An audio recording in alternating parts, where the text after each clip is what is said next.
Last year, Dad, and I'm very proud of it, spearheaded a bit of a campaign around FTC proposals that would make buying a car more fair, efficient, transparent, all those fun things. Now we have some late-breaking insights from dealer principals who are, believe it or not, they're actually opposed to these FTC regulations that are coming down the pike. Are you surprised by this? Well, I'm surprised it's only 54% that are opposed.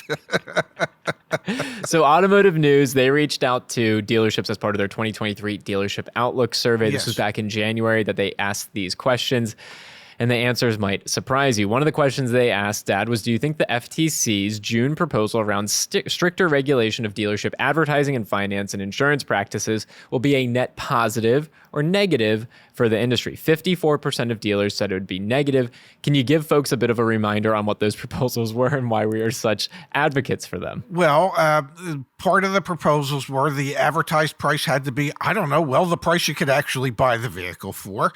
And then it would ban the sale of useless finance and insurance products that had no value to the customer other than the value it had to the dealership of adding to their gross profit.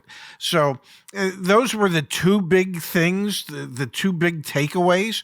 And so, yes, many dealers feel as if, that's going to impact their business negatively. I wonder why.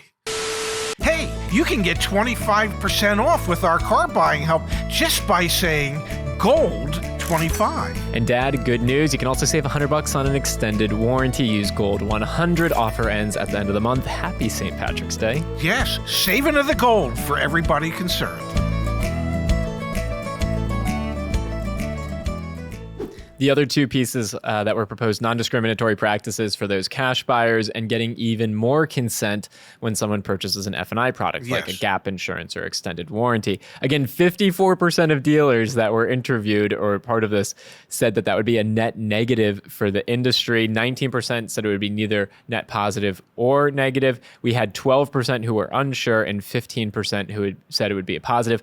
If you ever needed more confirmation, Dad, that we have job security in building CarEdge, this is it. Only 15% of dealers think that rules that make it more transparent, more fair, more efficient would actually be positive for the industry. Mind-boggling. Well, it's mind-boggling that it is only 15%. But my suspicion is that 15% number is higher than what it would have been, say, 2 or 3 years ago.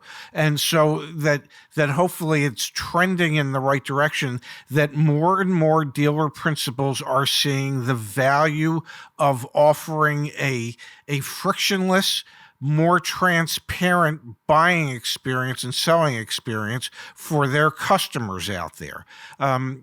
The 54% of dealers that think it's a net negative for them, that's because it will negatively impact how they can go about making some of their money in the back end and how they can go about actually advertising their vehicles in the front end. And so it's an unfortunate reality that the vast majority of dealers still want to keep things the way they have been, which has been far from customer friendly. Absolutely. It's the advertised price thing is I'm just thinking about the state of Florida, man. Like, you could advertise the price of the car for 10 grand and then you show up and your out the door price is 40 grand. And that's just kind of how it works. And the dealership likes that right now because they got someone in the door, they got the lead in the door, and then they're able to charge all these crazy erroneous fees. And you know what? The customer looks around and I'm already here. And they said it's the only car in the area, and in super profitable way to run a business, not a ethically great one or one that would sit well with my moral compass, but I get it. And these FTC rules would essentially say,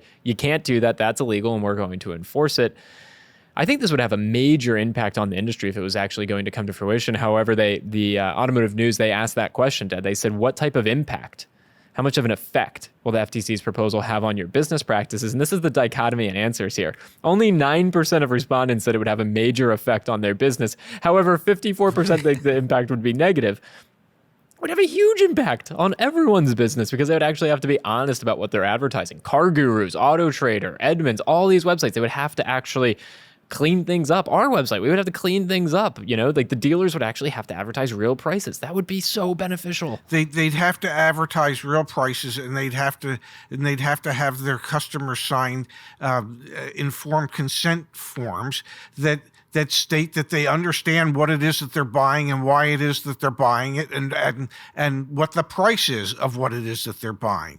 And a lot of what goes on in the F&I office is some of this stuff kind of gets hidden behind, well, if you do this, I can do that. But and people don't really know what they're paying for certain items. And in many cases, they don't even know that they bought certain items.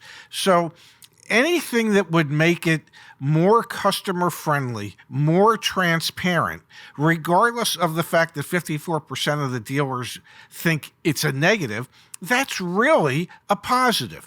Anything that makes it fairer for every party involved is a positive step. And there's no good reason why dealerships wouldn't want to make that step. Now, one thing that can keep dealers happy is the speed at which the FTC moves. You're not going to see these rules enacted this year. You're probably not going to see them enacted next year. Last time I researched this, it's like 3 to 5 years that it takes the FTC to go from a proposal that is approved to actual implementation. So we are moving at snail's pace here, folks. In the meantime, obviously, go on the community forum, share reviews about dealers, things like that. Let's applaud the good ones and really not take our business to the ones that are taking advantage of folks. And we've already seen the NADA will lobby, through hell and high water to make sure that they're, able to do what they need to do to make as much profit as possible. That's the unfortunate reality. It can't happen soon enough. And well, since the government's involved, it won't happen soon enough.